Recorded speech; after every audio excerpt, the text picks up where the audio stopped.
дар ҳудуди вилояти Суғд беш аз 70 адад муассисаҳои фарҳангӣ амал мекунад ки ба таъмиру азнавсозӣ ниёз дорад, гуфт сардори Раёсати фарҳанги вилоят Бахтиёр Қосимов зимни нишасти матбуотии ба рӯзноманигорон. Агарчи солҳои охир дар баъзе аз шаҳру ноҳияҳо қасру марказҳои фарҳанг бо тарҳу намуди зебо бунёд гардиданд, он кифояткунанда набуда, муассисаҳои зиёди фарҳангии дигар ба таъмиру таҷдид ниёз дорад, ки марҳила ба марҳила таъмир хоҳанд шуд, гуфт Бахтиёр Қосимов. Масъалаи дигаре ки соҳаи фарҳанги вилоят аз он танқисӣ дорад, ин норасоии кадрҳо арзёбӣ карда шуд. Бино ба маълумоти сардори Раёсати фарҳанг дар соҳаи театру кино, танзимгарони касбӣ, ҳамчунин дар китобхонаҳои вилоят китобдорон намерасанд. Дар қисмати саволу ҷавоб рӯзноманигорон вобаста ба фаъолияти шӯрои бадеӣ аз роҳбарияти идораи фарҳанги вилоят пурсон шуданд.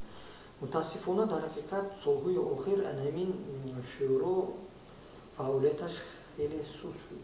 мо аллакай бо ҳайати худи раёсати фарҳанг нишаста бо шӯъбаи идеологияи вилоят ҳамроҳ гапзанон карда низомномаи нав ташкил кардем.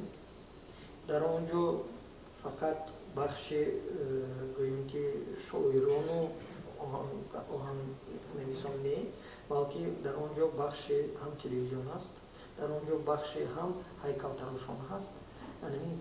яъне ба 4 бахш онро мубаддал кардем ва ин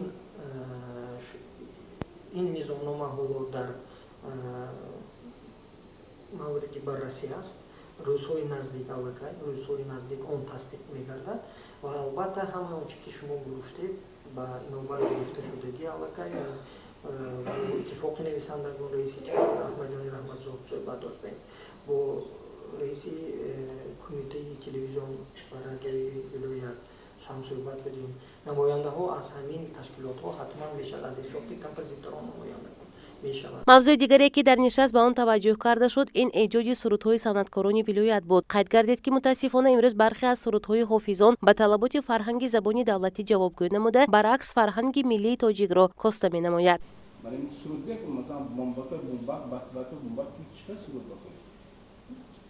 телевизиони вилоят ба моҳкора баромадагӣ ҳамаи он сурудҳоро тамоми дунё мебинад. барои ҳамин мо албатта ҳал карда намудакор ин кор аллакай сатҳи на вилоятӣ аст, на ҷумҳурӣ аст, ин сатҳи ҷаҳонӣ шудагӣ. барои ҳамин ман як бори дигар мегӯям ки ин кор 100% дуруст аст.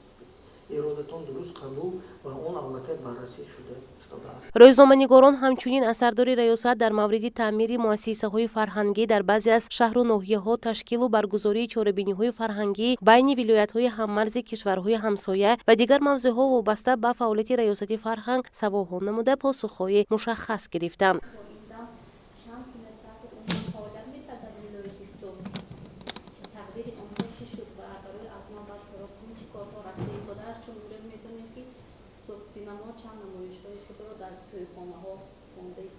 қисмати рости дарё дар собиқ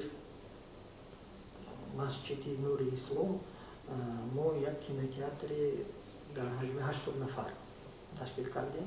ин кинотеатр ҳам аз ҷиҳати таҷҳизот, ҳам аз тарафи мебел замонавие ки онҳо дар чихел ки дар Москав аст, дар ин ҷо ҳам ҳамин хел аст. ҳам ҷиҳати овоз, ҳам ҷиҳати видео ҳамаш омода аст. танҳо онҷо системаи гармидиҳиш проблема буд, лекин ҳамонам аллакай ҳалли худро ёфт. яъне 4 кондитсионерҳои калон ба онҷо насб карда шуд. чихел ки гуфтам 4К ва як проектор дар онҷо аст ки дар ҳеҷ ҷо нест ин проектор, он бисёр қимат дорад. дар онҷо насб карда шудагӣ. фақат як масъала мондагӣ, масъалаи оиди литсензикунонии ҳамин, яъне вақте ки ягон муассиса ё шахси аввалида кинотеатр мекушояд, бояд ки аз давлати муассисаи давлати тоҷикфилм бояд литсензия гирад. дар фарҷом сардори раёсати фарҳанги вилояти суғд бахтиёр қосимов аз намояндагони расонаҳои хабарӣ хост то дар таҳлилу баррасии мушкилоти соҳаи фарҳанг маводҳои таҳлиливу танқидии воқеъбинонаро бештар намоянд то норасоиҳо бартараф гардида соҳа ба дастовардҳои назаррас ноил гардад. гузориши Парвина Аҳророва барои Ҷон Шерматов барои барномаи иттилоотии Паёми рӯз.